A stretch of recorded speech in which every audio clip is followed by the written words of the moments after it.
तो 2008 में मैं टाउन नाज़म लियारी बना। अच्छा, टाउन नाज़म लियारी बना हो तो वही वक्त था जो गैंग वार जो है का आगाज़ हुआ था। गैंग वार का आगाज़ 2008 से लेके 2012-13 तक ये रहा।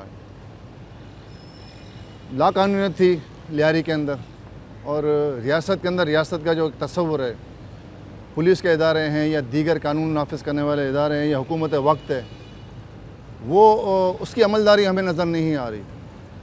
लेकिन हम जैसे लोग जो सीधा लोग जो लियारी में हमेशा उन्होंने डेवलपमेंट के हवाले से या लोगों के आम लोगों के मसाइल के हल करने के हवाले से हमेशा जद्दोजहद की है, तो हम अपना इलाका नहीं छोड़ सकते थे। हालांकि काफ़ी लोग थे लियारी में, जिस तरह कत्ल आम हो रहा था, या बत्ते का जो कल्चर डेवलप हो गया था, या बहुत सारे गैंग्स अलग अलग एरियाज़ के अंदर जो डिप्यूट थे, कमांडर का एक तस्वुर कि फ़लाँ एरिया का फ़लाँ कमांडर, फ़लाँ एरिया का फ़लाँ कमांडर, तो बड़ी मुश्किल लाइफ थी। लेकिन इसमें भी मैंने एक अच्छा तजर्बा देखा।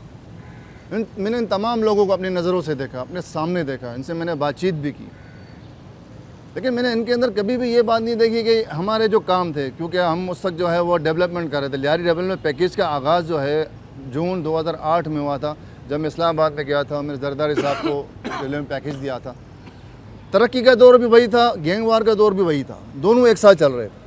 हम जैसे जो लोग थे वो डेवलपमेंट कर रहे थे, सड़कें बन रही थी, सेवरेज के काम हो रहे थे, पानी की लाइनें हर जगह हो रही थी, स्कूल्स मॉडल्स बन रहे थे, बड़ी अच्छी इमारतें। मेडिकल कॉलेज की आप मिसाल ले लें, यूनिवर्सिटी की आप मिसाल ले लें, तो आप बड़ा अजीब दौर था कि तरक्की भी चल रही थी और गैंग वार एक साथ चल रहा था। लेकिन रुकावटें मुझे कभी भी महसूस नहीं हुई इन लोगों के दरमियान रहते हुए भी। मैं चाकीवाड़ में मेरा ऑफिस था लियारी का, और गैंग वार का एक समझ लें कि मरकज़ था। लेकिन अल्हम्दुलिल्लाह मुझे कभी तकलीफ़ महसूस नहीं हुई काम करने में। मैं हर जगह काम करता रहा, डेवलपमेंट कर, इन्होंने कभी मुझे रुकावट पैदा करने नहीं दी। मकसद कहने का ये कि अगर रियासत अपना किरदार अदा करती है तो इन लोगों को भी राह रास्त पर ला कर अच्छे काम ले जा सकते, जिस तरह हमने किए। हम डेवलपमेंट हर लिहाज से, हर तरीके से, हर जगह कर रहे थे, कहीं रुकावटें नहीं थी। लेकिन आम फर्द बहुत इसमें तकलीफ़ का शिकार था, क्योंकि घरों पे कब्ज़े, लोगों के गोडाउन पे कब्ज़े, बत्ता कल्चर। बिस्मिल्लाहिर्रहमानिर्रहीम। मेरा नाम मोहम्मद रफ़ीक सुलेमान, साबका यूसी नाज़म भी हूँ और साबका मैनेजर फ़िशरमैन कोऑपरेटिव सोसाइटी। अल्हम्दुलिल्लाह हमारी बरादरी कम्युनिटी जो है वो फ़िशरमैन मल्लाह, ये समझें कि आज 350-400 साल हो गए यहाँ पर। मतलब हमारी कहानी जो है वो बड़ी एक खुशाइंद कहानी है। कराची बसाने वालों में से, कराची के फाउंडरों में से हम लोग हैं। माई कलाची से ले लें, उनकी पुश से चले आ रहे हैं। तो मल्लाह बड़ी पुरअमन और जो है कारोबारी, सिर्फ अपने रोज़गार, समंदर से प्यार करने वाले लोग हैं। तो लियारी को आबाद करने में उनके फाउंडरों में हम शुमार होते हैं। और जितनी भी बिरादरियां हैं, चाहे उनमें आप बलोच को ले लें, कच्छी को ले लें, मेमनों को ले लें, मेमनों का एक बड़ा किरदार रहा है पाकिस्तान बनाने में और लियारी बनाने में। तो जिस तरह आपने कहा ना कि माजी, मुस्तकबिल और हाल, तो माजी तो लियारी का बड़ा मतलब एक टफ़ निकला है, जिसमें आप ये समझें कि जो दौर था उस वक़्त, मतलब हर कोई एक नफ्सा नफसी, जैसे तौबा नौज़ुबिल्लाह क़यामत का मंज़र, मतलब। और उसी दौर की तवज्जो से बड़े माइग्रेट हुए, बड़े लोग यहाँ से चले गए, अच्छे कारोबारी लोग। यहाँ पर जो मिनी कारखाने थे वो यहाँ से शिफ्ट हो गए। और अल्हम्दुलिल्लाह ये शुक्र है हमारा कि हमारी बिरादरी यहाँ से माइग्रेट नहीं हुई। जो हमारी फ़िशरमैन बिरादरी थी वो आज भी, माजी में भी यहीं पर थी। पाकिस्तान बनने से शुरू से मतलब आज 300-400 साल हो गए, और आज भी माइग्रेट बिरादरी यहीं पर है। और हमारा टोटल जो काम है हमारी बिरादरी का, वो फ़िशरी से मुंसलिक है। तो ये समझें कि उस दौर की निस्बत हम आज जो है 20-25-30 साल पीछे चले गए। हमारी एजुकेशन ज़ाया हुई, हमारा स्पोर्ट ज़ाया हुआ, हमारी जो भी मतलब हेल्थ के हवाले से मतलब जो चीज़ें थी वो ज़ाया हुई। और इसमें मैं कहता हूँ कि रियासत का एक बड़ा कसूर होता है कि कानून के अंदर कानून, गवर्नमेंट के अंदर एक गवर्नमेंट, तो इसमें बड़ा अमल दखल गवर्नमेंट का होता है। अगर गवर्नमेंट चाहे तो क्या नहीं हो सकता है। अब्दुल हमीद नाम है मेरा। मैं डिप्टी जनरल सेक्रेटरी हूँ UC4 का और साबका MNA का कोऑर्डिनेटर रह चुका हूँ। और पहले तो हालात तो खैर बहुत ज़्यादा ख़राब थे, क्योंकि मैंने ख़ुद भी घर खाली किया अपना, क्योंकि मुझे भी घर खाली करना पड़ा अपना। हालात इतने ज़्यादा कशीदा थे, ख़राब थे। लेकिन उन हालातों में भी हम साथ मिल के चले हैं। जी, लियारी के अंदर थे, लेकिन ये कि इलाका छोड़ के एक इलाके से दूसरे इलाके, जिस इलाके में थोड़ा सा सुकून था वहाँ आ गए, समझे ना। तो जहाँ ज़्यादा कशीदगी थी वहाँ से निकल के दूसरे इलाके में आ गए। तो बहरहाल हालात बहुत कशीदा थे। हम एक इलाके से दूसरे इलाके में आ गए। उसके अलावा जो है ना फिर इनका फड्डा भी चलता रहा, गोलियाँ भी चलती रहीं, सब कुछ होता रहा। लेकिन हमने इनके बीच में रह के भी जो है ना अपने लोगों के लिए काम किया, भागे नहीं, कहीं गए नहीं, और लोगों की सपोर्ट भी की। अभी भी सोशल काम कर रहे हैं, पहले भी सोशल काम किया है, ठीक है ना। अब कोशिश कर रहे हैं कि दुआ करते हैं अल्लाह के अब बेहतर हो। कि अव्वल तो जो ये गैंगवार वगैरह बने, मैं तो ये कहूँगा कि माशी तबकाती तफरीक और इस तरह से हालात से गुर्बत या जहालत क्या कुछ नहीं करवाती है, समझे ना।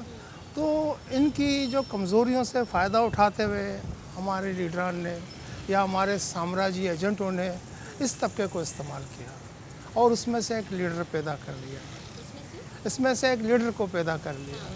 और उसके ज़रिए से 10 इधर से हो गए, 10 इधर से हो गए, ये पूरा इलाका, 2 जाने उधर पिस्टल लेके खड़े हो जाएं, 2 जाने इस तरफ हो जाए, इलाका हाईजेक हो गया। आप क्या कर सकते, सफ़ेद पोश आदमी अपनी।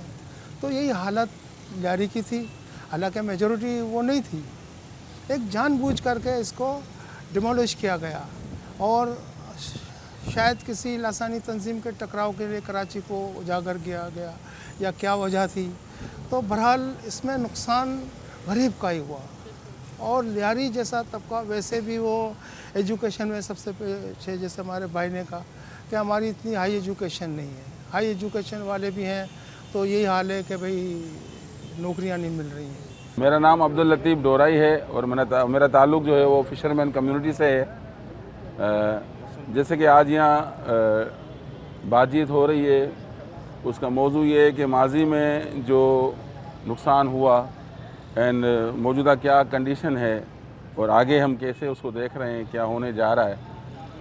तो मेरा अपना तज्ज़िया ये है कि सबसे पहले तो गैंगवार हुई क्यों, आई कहाँ से, था क्या ऐसा जो ये चीज़ें हो गई। तो हम किसी वक्त फ़िल्मों में देखते थे इंडियन कि गैंग नाम की कोई चीज़ें हैं इस तरीके को, तो हम तो फिल्म समझते थे। लेकिन जब यहाँ अपनी आँखों से देखा हक़ायक़, तो ये तो सेम वही चीज़ें हैं जो असला इतने बड़े बड़े असले जो फ़ौजियों के हाथ में या फिल्मों में हमने देखे थे, वो आज हमने अपनी आँखों से देखा है।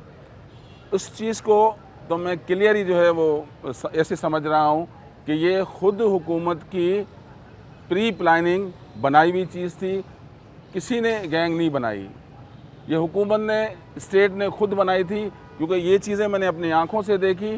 पुलिस मोबाइल में मुख्तलिफ कमांडोज़ को पुलिस के साथ जाते हुए अपने मुखालिफत पार्टियों को अरेस्ट करते हुए, उसका गवाह ये बच्चा बैठा हुआ है, इनके इलाकों से जो है वो बंदे को उठाया गया, तो उसमें पुलिस और गैंगवार एक साथ थे। सेकंड, जब हम पाकिस्तान रेंजर्स को जो है वो शिकायत करते थे कि यार वो आमने सामने फायरिंग हो रही है, हमारे घरों पे गोलियां आ रही हैं, तो रेंजर्स के लोग हमें ये मना करते थे कि हमें इजाज़त नहीं है। तो वाई, किसकी तरफ से इजाज़त नहीं है? इसका मतलब ये कि स्टेट की तरफ से इजाज़त नहीं है। तो इस सारे अमल में स्टेट शामिल था, वरना किसी की मजाल नहीं है किसी ग्रुप की या किसी इंसान, किसी शख्स की, कि वो ख़ुद से कोई ऐसी चीज़ें करे, अगवा करे लोगों को, उनसे तावान वसूल करे या बता ले। स्टेट इस चीज़ में बिल्कुल 100% शामिल था। और सेकंड, जो नुकसानात हुए और आज वो एक स्टोरीज़ की शक्ल में हमें जगह जगह नज़र आ रही हैं, ऐसे बहुत सारी स्टोरीज़ हैं। मेरा भाई है खुद छोटा अब्दुल मजीद नाम है उसका, वो शौक में इनके साथ चला गया था। कोई उसने ऐसा काम नहीं किया था। हाँ, चाय वगैरह उनको ले जाता था, फिर बटन खोल के इलाके में घूमता था। असला भी मैंने कभी उसके हाथ में नहीं देखा। उसको मुख्तलिफ एजेंसी तकरीबन 3 साल तक उठाती रही, अरेस्ट करके ले जाते थे और लाखों रुपए में भर के उसको वापस ले आता रहा, कभी रेंजर्स, कभी CIA, कभी पुलिस। यहाँ तक कि मेरे 2 बच्चों की जो है वो शादियों के पैसे 2 दफ़ा मैंने जमा किए, जो कि उसको छुड़ाने में ख़त्म हो गए। पर आखिर में थक के मैंने अम्मा को कहा कि मेरा मटका खाली हो चुका है, अब मेरी सारी कुंजी जो है वो ख़त्म हो चुकी है, मैंने जेवर भी भेज दिए, प्लीज़ अम्मी अब मुझे मत कहो कि मजीद को ले आओ, इसको FIR कटवाने दो, इसको जेल जाने दो, केस बनने दो, वरना जान नहीं छूटेगी। वही बात हुई, मैं नहीं गया उसको छुड़ाने के लिए CI सेंटर से, वो जेल चला गया, केस बना, आज वो उसकी जान छूटी हुई और वो अपना रोज़गार कर रहा है। शुरू में अगर कर जाता तो मेरी बहुत सारी जो है जमा पूंजी बच जाती। बहरहाल ऐसी बहुत सारी स्टोरियाँ, गैर मुस्लिम जो अपने क्वार्टर वाले हैं, स्लाटर वाले, क्रिश्चियन कम्युनिटी, उनके साथ बहुत सारी ज़्यादतियाँ हुई, उनके सामान चोरी किए गए, उनकी चीज़ें महमूद को भी पता होगा, उनकी बच्चियों के साथ ज़्यादतियों के जो है वो कैसे हमारे सामने आए। और मैंने खुद अपने जो है HRCB में कंप्लेन की, एमनेस्टी इंटरनेशनल को कंप्लेन की, चर्च वर्ल्ड सर्विस को कंप्लेन की, कारितास पाकिस्तान को कंप्लेन की कि भैया आप लोग इनके इदारे हो, प्लीज़ उनको जाकर देखो, वो बहुत परेशान है। और दूसरा अगला जो नुकसान मैंने देखा कि अभी तक वो घर सफ़र कर रहे हैं जिनके लोग मरे वो एजेंसी के हाथों मरे या गैंग के हाथों मरे। उनके वही लोग थे जो उनके पूरे घरों को सपोर्ट कर रहे थे, मजदूरी करके कमा के। वो कोई घर भीख मांग रहे हैं, किन घर के लोग जो है किसी के घरों में काम मजदूरी कर रहे हैं, और एक वक्त का खाना खाने में उनको बहुत ज़्यादा मुश्किलात पैदा होती हैं। ये कोई एक घर नहीं है, इस 100 की तादाद में ऐसी फैमिलियाँ हैं जो आज तक सफ़र कर रही थी और बहुत बुरा सफ़र कर रही हैं। मैं अल्फाजों में बता नहीं सकता उनकी क्या कंडीशन है। एक वक्त तो बहुत अच्छा, तकरीबन कम्युनिटी में इसमें एक आधा ऐसी कम्युनिटी होगी, जैसे मतलब शीदी कम्युनिटी में ऐसा कोई वाक़या मैंने नहीं सुना, कच्छी कम्युनिटी में बहुत ज़्यादा हैं, सिंधी कम्युनिटी में बहुत ज़्यादा हैं, बलोच कम्युनिटी में बहुत ज़्यादा हैं। इन 3 कम्युनिटी में बहुत ऐसे केसेस हैं जिनके घर जो है वो पूरे के पूरे सफ़र कर रहे हैं। और वो बच्चियाँ जो कभी स्कूल के अलावा, घर के अलावा कहीं नहीं गई थी, वो लोगों के घरों में काम कर रही हैं। और आगे क्या छोटे छोटे लेवल पे थे, मतलब जो है वो चाय लेके आके देना, या उनके साथ बैठना, या उनके कहने पे किसी को मैसेज देना। मैं नहीं कहता कि वो बिल्कुल नहीं थे, लेकिन इस लेवल पे थे। इस लेवल के लोगों को मारा गया, और जो हाई लेवल के लोगों को जो अभी तक रखे हुए हैं उनको छोड़ा गया, उनको जो शेल्टर दिया जा रहा है। तो उसमें तमाम की तमाम मामलात में स्टेट शामिल है। स्टेट आगे भी मुझे लग रहा है, मैं इसको अभी भी देख रहा हूँ कि अभी जो हमारा मुस्तकबिल है वो भी स्टेट के हाथ में है। जब चाहेंगे इस टाइप की चीज़ें वो दोबारा कर सकते हैं। और मैं यहाँ जो भी कम्युनिटीज़ बैठी हुई है उनको ये अपील करूँगा कि हम गवर्नमेंट को अपील करते हैं, एजेंसी को अपील करते हैं कि ये सही कर दें। अगर उनको सही कर देना होता तो हम कभी के सही हो जाते। इसका मतलब ये है कि ये चीज़ें हमें सही करनी है, हमें रोडों पे आना है, हमें मुनज़्ज़म होना है, हमें ये स्ट्रगल करनी है, हमें इस जो है एजुकेशन चलानी है इदारों के साथ मिलके, तो ही सही होगा, ये मेरा मानना है। बाकी अगर हम बोलेंगे कि हुकूमत सही करेगी, सिंध गवर्नमेंट, वफाकी गवर्नमेंट सही करेंगी, तो मैं तो क्लियर कट ये कहने के लिए तैयार हूँ कि तमाम के तमाम पीपल्स पार्टी हो, मुस्लिम लीग नून हो, काफ हो, नून हो, जे हो, रे हो, तमाम के तमाम चोर हैं, तमाम के तमाम क्रिप हैं। 15 साल के बच्चे को अगर आप एक पिस्टल दे दें और 125 दे दें और रोज़ का 500 खर्चा अलग है उस वक्त, और उसको महीने के 40,000 रुपये दें तो वो कुछ भी करेगा ना, क्योंकि उस वक्त तो उसके ऊपर जो जोश चढ़ा हुआ होता है, उससे कहते हैं यार घर पे पैसे आ रहे हैं, घर पे पीछे खाने को नहीं था, पैसे भी आ रहे हैं, हर चीज़ आ रही है, तो वो उसका तो पारा साथ में आसमान से होगा। ये उसके बाद मैम जब वो दौर ख़त्म होने लगा तो एंड में उस लड़के को मैम दिल्ली मार्केट के बीच में रेंजर समझा गाँव का। इस तरीके से मैम हमारे साथ जो पढ़ते थे लड़के, मेरे साथ घूमने वाले लड़के, कुछ लड़के मैम चले गए, कुछ बच गए, कुछ वापस आ गए। मैम हम भी जा सकते थे, लेकिन फैमिलीज़ के अच्छी तरबियत थी तो बच गए, फिर कुछ कम्युनिटीज़ वगैरह के साथ ज्वाइन होने लगे तो बच गए। इसके अलावा मैम इस गैंग वॉर ख़त्म होने के बाद भी मैम हमारे एरिया को लियारी को मैम सर्वाइव करने में बहुत प्रॉब्लम है।